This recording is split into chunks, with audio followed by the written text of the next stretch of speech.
Bonjour, bonjour à vous, j'espère que vous allez toutes et tous bien. Aujourd'hui, je vous propose une guidance alors sur un mode de fonctionnement un peu différent de d'habitude.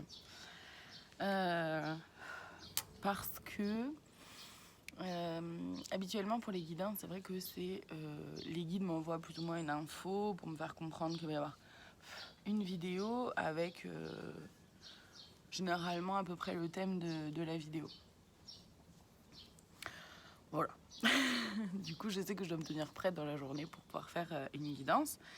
Et là, c'est un peu différent puisque la démarche est en sens inverse, dans le sens où c'est moi qui tenais à pouvoir approfondir un peu le sujet du féminin blessé, féminin sacré, masculin blessé, masculin sacré et du couple sacré.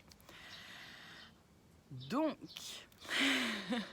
du coup, j'ai pris le temps pour me connecter et écrire en fait à l'avance. J'avais ce besoin-là, c'était plus sécure pour moi à ce moment-là. Et c'était intéressant aussi de fonctionner comme ça, de voir un peu comment ça peut se faire autrement. Donc c'était intéressant aussi. Alors ça m'a pris du temps, ça m'a pris 1h30, j'ai 7 pages. Et en fait, ça m'a pris du temps surtout parce que mon mental revenait beaucoup. Mon mental revenait beaucoup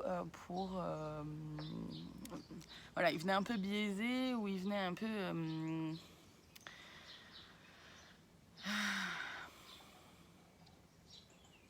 bon, j'ai plus le mot en tête là, mais en tout cas, il venait déranger. Voilà. Alors, donc... sachez que j'ai déjà tourné cette vidéo-là une première fois. Et en fait, puisque les guides me suggèrent, ils me l'imposent pas, mais ils me le suggèrent. Ils me suggèrent de parler un peu de moi, d'une de mes blessures, et notamment celle qui est en ce moment, on va dire, la plus visible et la plus présente, on peut dire ça. Et celle en même temps, celle que je suis en train d'aller guérir.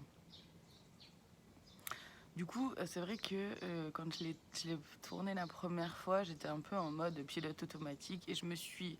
Parce que j'ai laissé mon stress venir un peu... mon stress et certaines peurs aussi, hein, du coup, parce que du coup, forcément, je m'ouvre à une vulnérabilité face caméra qui n'est pas simple. Et en plus, je suis de plus en plus amenée à le faire puisque... Bah voilà, ils m'ont envoyé d'autres infos pour d'autres vidéos, d'autres choses. Donc je suis de plus en plus amenée à exposer ma vulnérabilité. Ce qui est très bien, mais voilà, ce qui génère un petit peu de stress, quelques peurs, qui fait remonter quelques petites peurs, tout ça. Donc c'est intéressant aussi du coup de pouvoir les travailler aussi en même temps. Et donc c'est vrai que quand je l'ai tourné la première fois cette vidéo, j'étais donc en mode un peu pilote automatique. J'étais beaucoup sur mes feuilles parce qu'elles sont là, hein, je connais pas tout par cœur. Voilà, elles sont là, toutes mes feuilles. Et donc voilà, j'étais un peu dans ce mode pilote automatique là.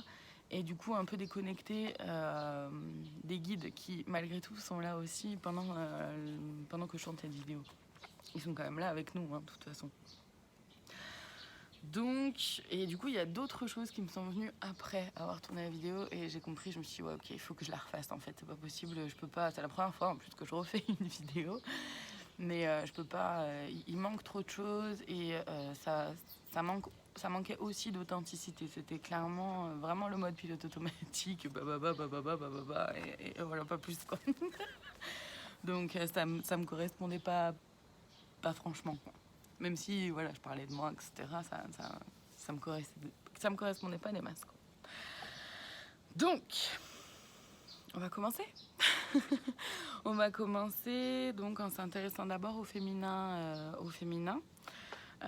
à l'énergie féminine en fait et au féminin blessé et comment faire en sorte que ça devienne un féminin sacré. Ensuite, on va s'intéresser au masculin L'énergie masculine, le masculin blessé, comment faire en sorte qu'il devienne un masculin sacré. Ensuite, on va s'intéresser au couple sacré.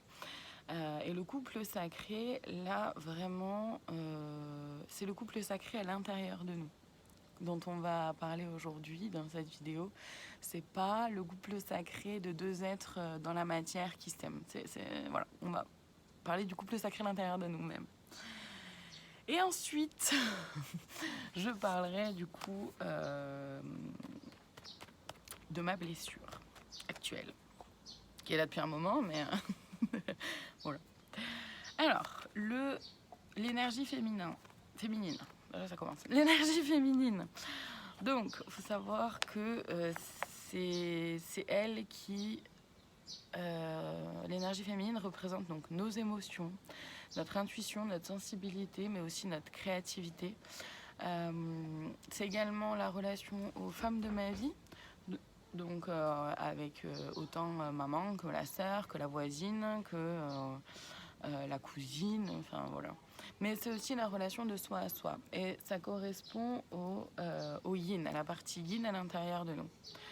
Donc il faut savoir que le féminin, l'énergie féminine à l'intérieur de nous est blessée lorsque on est détaché de son intuition et qu'on ne lui fait pas confiance. Donc quand on ne laisse pas notre créativité s'exprimer aussi, donc le féminin est aussi blessé à ce moment-là. C'est aussi quand on n'écoute pas notre voix intérieure. Alors la voix intérieure, celle qu'on n'écoute pas, c'est celle qui nous conseille et celle qui nous aide, pas celle qui nous limite. Mais celle qui nous limite peut aussi nous aider à partir du moment où on comprend que ce qu'elle exprime, ce sont nos peurs, ce sont nos craintes, nos croyances et nos croyances limitantes. Et donc elle nous donne en fait cette voix intérieure qui nous limite, en fait, elle nous donne les pistes sur lesquelles avancer, sur lesquelles cheminer pour évoluer. Voilà. Notre féminin est aussi blessé lorsqu'on n'écoute pas notre corps, quand on sent qu'on est fatigué, qu'on a des douleurs, qu'on a des crampes, etc. et qu'on guérit seulement le symptôme physique, il y a de très fortes chances pour que le symptôme physique revienne. Parce que on n'a pas mis en conscience le lien entre le corps et le mental, le corps et l'émotionnel. Tout simplement. Donc on ne comprend pas, en fait, à ce moment-là, on ne comprend pas le message que notre corps veut nous envoyer. Donc, puisqu'il est important de garder en tête que notre corps ne sait pas mentir, contrairement à nous, et il nous parle de nos blessures internes ou d'un mode de fonctionnement qui nous a certainement aidés pendant un temps, mais qui nous dessert aujourd'hui ou à un moment donné. Et donc pour pouvoir guérir le féminin blessé en nous afin qu'il devienne un féminin sacré, il s'agit d'apprendre à s'écouter. Autant notre corps que notre voix intérieure. C'est apprendre à se comprendre nous-mêmes, à se connaître sans culpabilité, sans honte, sans faux semblant. C'est s'autoriser à être bienveillant envers soi et rempli aussi de compassion envers soi. D'apprendre à se faire confiance en s'autorisant à se tromper. On a le droit de se tromper. Et ça, c'est important aussi de le garder en tête. D'accord ? Les guides aussi, là, disent soyons attentifs et attentives à ce que nous dit notre intuition, mais aussi donc notre corps, parce que notre corps, c'est un peu notre boussole finalement. Le féminin blessé, ça correspond également à tous les moments dans la vie où nous nous sommes positionnés en victime. Oui, les moments où nous, on s'est positionné, pas où l'autre... En fait, l'autre a été un bourreau, d'accord ? Mais en même temps, on a notre part de responsabilité là-dedans, puisqu'on a laissé faire et on s'est positionné en victime, on s'est soumis ou soumise, on s'est cru comme étant en deçà de l'autre, donc en dessous, moins que, etc. Et donc je dis pas que tout est de notre faute, attention, hein, je dis juste que ça peut être intéressant de comprendre qu'on a notre part de responsabilité dans chaque situation. Ensuite, on va passer donc au masculin, à l'énergie masculine. Donc l'énergie masculine, ça correspond à la partie yang. C'est aussi c'est ce que je montre de qui je suis. C'est la matérialisation en fait. C'est aussi comment j'exprime mes émotions, ma créativité, etc. C'est aussi la relation aux hommes de ma vie, donc c'est autant comme pour l'énergie féminine, hein, c'est autant le père que le frère, que le cousin, que l'oncle, que le voisin. Mais c'est aussi la relation au travail. Ok ? Donc notre masculin est blessé lorsque nous ne mettons pas en place des choses qui nous tiennent pourtant à cœur, que ce soit au niveau professionnel, relationnel ou de soi à soi. C'est quand on ne se soutient pas nous-mêmes, quand on baisse les bras et qu'on attend que le soutien vienne de l'extérieur, et donc qu'il vienne de quelqu'un d'autre. Quand on n'arrive pas à se motiver à mettre en place des petites choses pour nous aider, mais qu'on attend que quelqu'un fasse les choses pour nous ou nous prenne par la main pour nous faire avancer ou nous aider à faire les choses. Donc bien sûr qu'on a besoin d'aide, hein. Attention, je ne dis pas qu'on doit toujours tout faire tout seul. C'est simplement que pour tout ce qui est des choses qu'on peut faire pour soi, c'est important de le faire et de ne pas laisser le pouvoir, de ne pas laisser la main à quelqu'un d'autre. Voilà. Et donc pour que notre masculin blessé devienne sacré, il est important de comprendre qu'on est notre meilleur ami.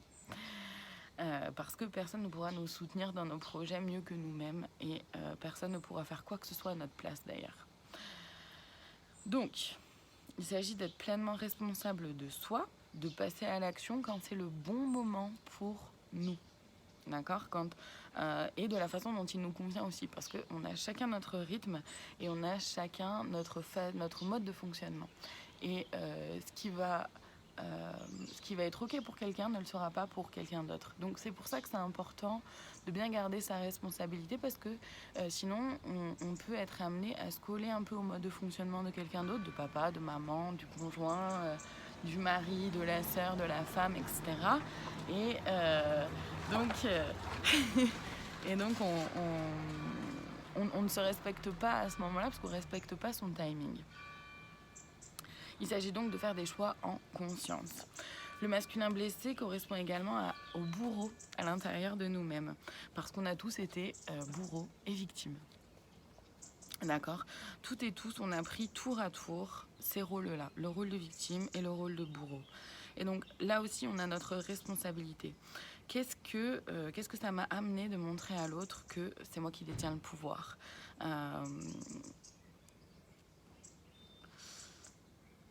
Et en fait, essayer de voir qu'est-ce que c'est venu nourrir en moi. Est-ce que c'est venu le narcissisme qui avait besoin d'être un peu, un peu plus gros ? Et dans ce cas-là, c'est l'ego. Et dans ce cas-là, ça nous parle d'une blessure narcissique à aller guérir. Donc, quand on cherche, par exemple, j'en sais rien moi, la reconnaissance en fait à l'extérieur, c'est que déjà, soit on manque de reconnaissance envers soi. Et c'est important d'aller d'abord la chercher à l'intérieur de nous-mêmes. Et donc quand on rabaisse quelqu'un pour se sentir un peu mieux, un peu plus valorisé, ça parle vraiment d'une grosse blessure aussi intérieure à aller guérir. Ok ? Donc oui, ok, je suis plus une victime, mais si je suis un bourreau, est-ce que la relation est saine pour autant ? Parce que les rôles sont échangés. Non. Donc il s'agit de se libérer à la fois du positionnement de victime et aussi du positionnement de bourreau. C'est se détacher de tout ce qui amène ce positionnement. Par exemple, qui a raison, de savoir qui a raison ou qui a tort. Voilà, de savoir, tant que la vérité, voilà, c'est juste à l'intérieur de nous-mêmes et qu'on est en accord avec nos principes, l'autre a le droit d'avoir sa vérité aussi, c'est ok. C'est aussi lâcher prise sur les comparaisons. Qui est le meilleur, qui est le plus fort, qui a la plus belle voiture, qui sait mieux faire qui sait mieux faire telle ou telle chose. Voilà, c'est un peu lâcher ça parce qu'on peut pas tous être doués dans tout. On a chacune et chacun nos forces, nos qualités et des choses dans lesquelles on brille et c'est magnifique. Mais ça veut pas dire qu'on doit briller dans tout. Ça veut juste dire que chacun a le droit aussi de briller à sa propre façon, dans son propre, dans ce qui résonne pour lui. Voilà. Et c'est aussi lâcher un peu qui a le plus ou qui a le moins, parce que finalement, matériellement, on peut avoir beaucoup de choses, mais être très, très pauvre à l'intérieur. Et inversement, on peut être très pauvre à l'extérieur et vraiment très riche à l'intérieur d'expériences, de joie, d'idées, de créativité, etc. Ok? Voilà. Alors attendez, parce que ça, c'est des notes encore en plus, donc ça viendra après. Ouais. Voilà. Donc maintenant, on va s'intéresser au couple sacré. Donc ici, comme je vous l'ai dit au tout début de la vidéo, on va parler du couple sacré à l'intérieur de soi et non du couple sacré, parce que le couple sacré, c'est pas seulement deux êtres dans la matière qui s'aiment. C'est aussi avant tout le cheminement main dans la main de notre féminin sacré et de notre masculin sacré. Voilà. C'est le rassemblement de notre partie yin et yang. Donc, c'est lorsque notre couple est vraiment sacré à l'intérieur de soi quand on prend chaque décision, chaque choix. On fait chaque choix en se demandant, dans un premier temps, si tous les feux internes sont au vert. C'est-à-dire donc notre intuition, notre corps, notre ressenti. Mais c'est aussi quand on a une idée assez claire de ce qu'on veut, même si c'est pas projeté très très loin, même si c'est pas une idée, comment dire. Une idée claire, c'est au moins le premier pas. Qu'est-ce que je veux vraiment matérialiser, au moins dans un premier temps, d'accord? Voilà. C'est être responsable de notre plus haut bien et du plus haut bien de tous, de prendre en compte aussi le plus haut bien de tous. C'est-à-dire de se questionner, ok, je veux faire ça dans la matière. Moi, ça va m'amener quoi? Et aux autres, ça va amener quoi aussi? Voilà. C'est être dans la responsabilité, donc, voilà ce que je viens de dire. Donc, c'est être conscient et consciente qu'on n'a pas non plus le contrôle sur tout en étant conscient et confiante que des solutions viendront à nous si besoin, parce qu'on est vraiment rempli de ressources. Vraiment, chacune et chacun d'entre nous, on est rempli de ressources. Et donc, c'est quand on respecte son rythme dans la mise en place d'actions et de projets que le couple sacré vraiment est bien là, à l'intérieur de nous. Voilà. Alors évidemment, nos guides sont aussi là pour nous aider et on verra apparemment dans une prochaine vidéo, parce que j'ai commencé à écrire ça et j'avais pas d'autres infos. Je dis mais on va pas expliquer plus? Et il me dit non, on verra ça plus tard. Très bien. Très bien. Donc on verra ça dans une prochaine vidéo, comment un peu reconnaître leurs signes et voir un peu comment ils peuvent nous aider en fait. Alors, donc maintenant, je vais boire un coup d'abord parce que je vais vous exposer du coup un peu ce qui se passe pour moi.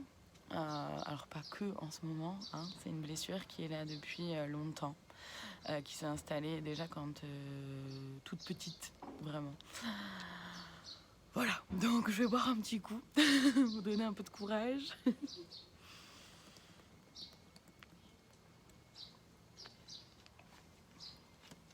C'est de l'eau nature, hein. Je préfère préciser. Je me donne pas du courage avec autre chose. Ok. Donc en fait, là, les guides m'ont proposé, ne m'ont pas imposé de vous parler donc de ma blessure, enfin d'une de mes blessures. Et donc là, je vais vous parler de ma blessure d'humiliation. Et donc, j'ai demandé pourquoi, parce que moi je veux bien, hein, mais c'est quand même, c'est pas simple de s'exposer comme ça, d'exposer sa vulnérabilité. Et ils m'ont simplement dit que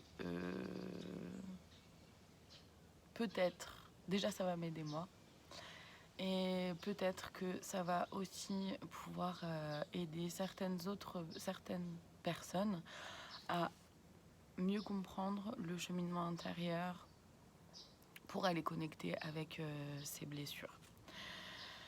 Donc, ma blessure d'humiliation, c'est une blessure qui se voit vraiment très clairement sur mon corps parce que ça s'exprime via mon surpoids. Voilà. Alors, il faut savoir que dans ma personnalité, en fait, ça a distingué entre ma personnalité qui je suis et ma blessure, à quel moment elle s'active. Donc, dans ma personnalité, je suis quelqu'un qui naturellement aime rendre service. Naturellement, j'aime pouvoir aider les gens, les animaux, enfin voilà. Et donc, c'est quelque chose qui vraiment fait partie de moi, fait partie de ma personnalité, fait partie de qui je suis, d'aider les autres et de me mettre au service, en fait, entre guillemets. Seulement, là où ma blessure d'humiliation se montre, c'est quand je fais tout ça à mes dépens. Voilà, c'est quand je fais passer l'autre avant moi. Quand je n'écoute pas mes besoins, quand je ne respecte pas mes besoins pour aller aider quelqu'un d'autre. C'est quand, du coup, je me sacrifie, en fait. Il y a une part de moi qui se sacrifie pour aller aider les autres. J'ai aussi, du coup, cette tendance à vouloir prendre des responsabilités qui ne sont pas les miennes. D'accord. Donc, j'ai cette volonté d'aider les gens, peu importe peu importe l'heure du jour ou de la nuit, et peu importe ce que je suis en train de faire aussi. Donc, je me mets au service au point de me sacrifier, comme je l'ai dit, et donc je n'écoute ni ne respecte pas mes besoins. Mais je fais passer ceux des autres avant les miens. Je me suis enfermée dans ce mode de fonctionnement étant jeune pour être sûre d'être aimée, d'être appréciée et aussi pour me rassurer quant au fait que j'avais une place dans ce monde. Ça a été un gros questionnement personnellement, en tout cas pour moi, de me dire mais qu'est-ce que je fais là en fait? Qu'est-ce que je fais là? C'est quoi mon rôle? Je comprends pas. Voilà, ça m'a mis de longues années pour moi de comprendre quelle est ma place en fait sur cette terre. Ok. Donc, j'ai longtemps avancé aussi dans la vie en ayant honte de qui j'étais, notamment par rapport à mon poids, par rapport à ma taille. J'ai toujours été beaucoup plus grande que la plupart des gens, et notamment enfant déjà. Hein. Mais aussi en lien avec mes capacités en magnétisme, forcément, et d'autres capacités. Voilà.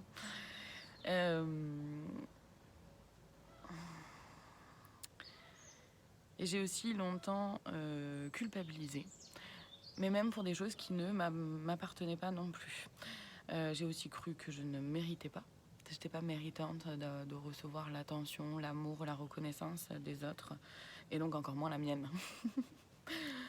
Mais que je ne méritais pas non plus qu'il m'arrive forcément des belles choses dans la vie. C'était forcément pour les autres, mais c'était pas pour moi. En tout cas, c'est comme ça que je réfléchissais. Hein. Et je le dis au passé. Donc, j'ai donné de mon temps, même si j'en avais pas, au moment où l'autre en avait besoin. J'ai donné de mon énergie, alors que j'en avais déjà plus pour moi. J'ai pris la responsabilité d'actions qui n'étaient pas les miennes et je me suis excusée pour d'autres personnes, pas pour mes propres actes en fait, pour les actes des autres. Donc je me suis aussi longtemps positionnée en victime parce que finalement je me suis laissée faire, encore une fois j'ai ma responsabilité là-dedans. Hein. Je me suis laissée faire avec cette sensation d'être abusée, qu'on a abusé de ma confiance, de ma gentillesse et du coup j'ai pu aussi reprocher aux autres leur comportement. Et donc c'est à ce moment-là où j'ai pris le rôle de bourreau. Voilà, donc j'ai à la fois eu le rôle de victime et de bourreau. En fait, pour vous illustrer un peu le positionnement du bourreau, Parce qu'on a toujours, enfin, et on a quand même souvent tendance à se dire que c'est forcément l'autre, c'est de la faute de l'autre. C'est l'autre qui a fait que c'est son comportement, qui a fait que c'est ce qu'il m'a dit, qui a fait que j'ai réagi comme ci, comme ça à moi. C'est normal, je veux dire, je me défends. Bah oui, mais non. Oui, mais non. Ça dépend, en fait. Donc, par exemple, je vais vous donner un exemple, mais vraiment bateau. C'est un exemple bateau, je suis même pas sûre que ça me soit arrivé vraiment comme ça dans la vie, mais c'est un exemple un peu bateau. Imaginons, voilà, on a une soirée de prévue avec des amis, ok. Mon amie m'appelle pour me dire qu'elle a plus de sucre pour faire son dessert. Voilà. Elle m'appelle juste pour ça, me dire ça, ok. Ben moi de là, je la laisse pas finir pour savoir quelle solution elle a trouvé elle. Tout de suite, je vais lui dire bon bah ok, je laisse tout tomber, je viens avant. Si tu veux, je viens avant. Je m'arrête en chemin à acheter du sucre et puis comme ça, je t'aide à préparer, je t'aide à faire le gâteau, etc. Machin. Ok, pourquoi pas. La personne en face, ma copine, va peut-être me dire bah ouais ok super, c'est sympa, merci. Bon bah à tout à l'heure.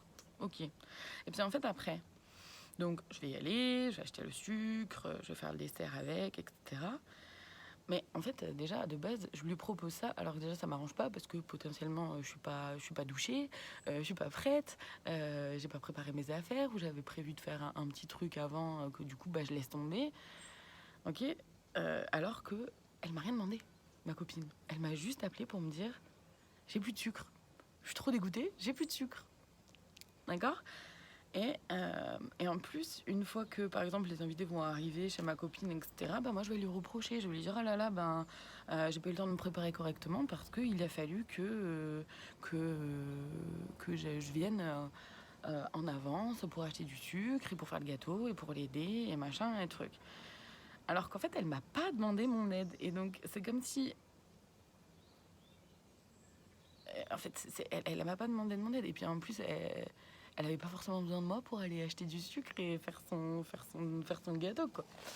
Donc, c'est ça aussi, c'est-à-dire que je me suis positionnée à la fois, dans cet exemple-là, c'est à la fois se positionner en victime de ah là là, ben voilà, j'ai pas pu me préparer comme il faut, j'ai pas pu faire ci, j'ai pas pu faire mi, parce qu'il a fallu que.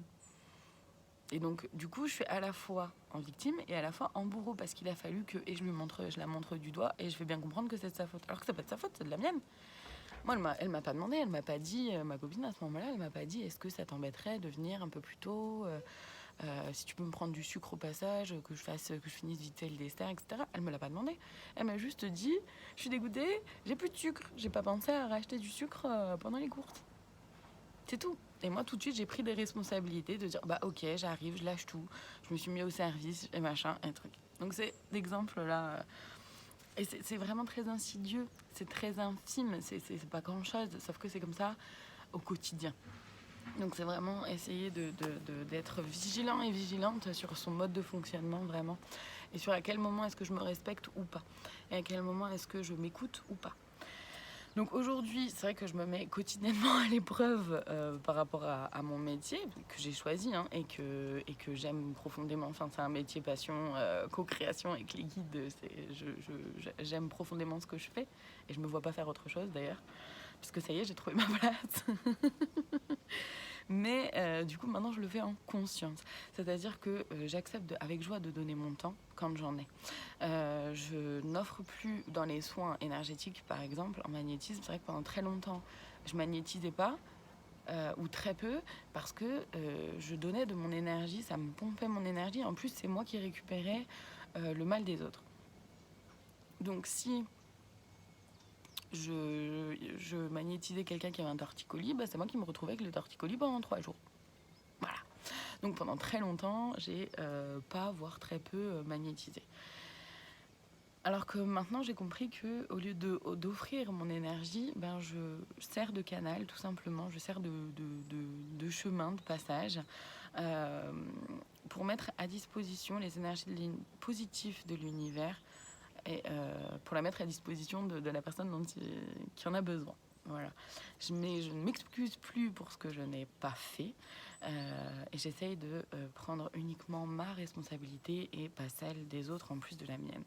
Je suis forcément plus attentive à mon intuition parce que sinon je ne serais pas là devant vous face caméra à faire ce genre d'exercice.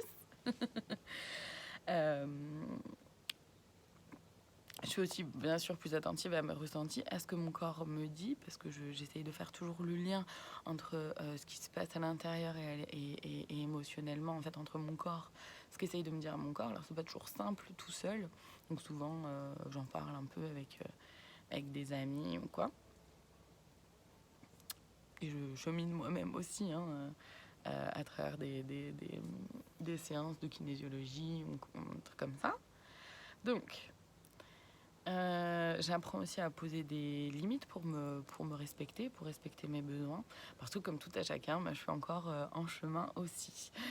Donc j'espère que cette vidéo va pouvoir vous aider à pouvoir poser un peu plus des mots ou pouvoir poser des mots avec plus de facilité sur ce qui se passe à l'intérieur, pouvoir reconnaître un peu mieux le cheminement, à quel moment est-ce que je me positionne en victime, à quel moment est-ce que je me positionne en bourreau et pourquoi je le fais. Qu'est-ce que ça m'apporte? Quels sont les bénéfices secondaires? Pourquoi j'ai besoin de faire ça en fait à ce moment-là et à quoi est-ce que ça me sert et est-ce que finalement ça me sert vraiment ou est-ce que ça me dessert plus que ça me sert? Voilà, c'est s'autoriser. Alors c'est très compliqué de faire ça vraiment tout le temps, à chaque moment, ça prend énormément d'énergie puis voilà. Mais au moins d'essayer d'y penser une fois de temps en temps dans la journée, au moins une fois dans la journée, d'essayer de voir ou d'y repenser dans l'après-coup. D'y repenser un peu dans l'après-coup. Ok, là, il s'est passé ça, comment j'ai réagi, qu'est-ce que j'ai dit, comment je me suis sentie d'abord quand j'ai entendu qu'on m'a dit telle chose, comment je me suis sentie et comment j'ai réagi. Et qu'est-ce que ça vient dire de moi. Voilà. Essayer aussi de distinguer quelle voix intérieure est en train de me parler, celle qui vient m'aider, celle qui me soutient, celle qui me donne du courage ou celle qui me limite et qui du coup parle de mes blessures. Elle m'aide aussi, mais elle parle de mes blessures. Ça veut pas dire que je dois l'écouter, ça veut juste dire elle me montre, tiens, regarde, t'as peur de ça, t'as pas envie de ça, tu crois que t'es pas méritant, tu crois que, etc. Voilà. Donc, j'espère que cette vidéo va pouvoir vous aider. N'hésitez pas à partager en commentaire si vous le souhaitez, si le cœur vous en dit. N'hésitez pas à partager aussi cette vidéo sur vos réseaux si le cœur vous en dit. Et si ça résonne pour vous, toujours.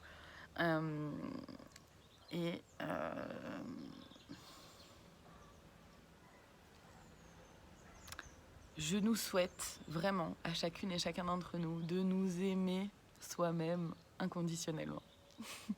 Voilà, je vous fais de très gros bisous, je vous dis à très bientôt pour d'autres vidéos.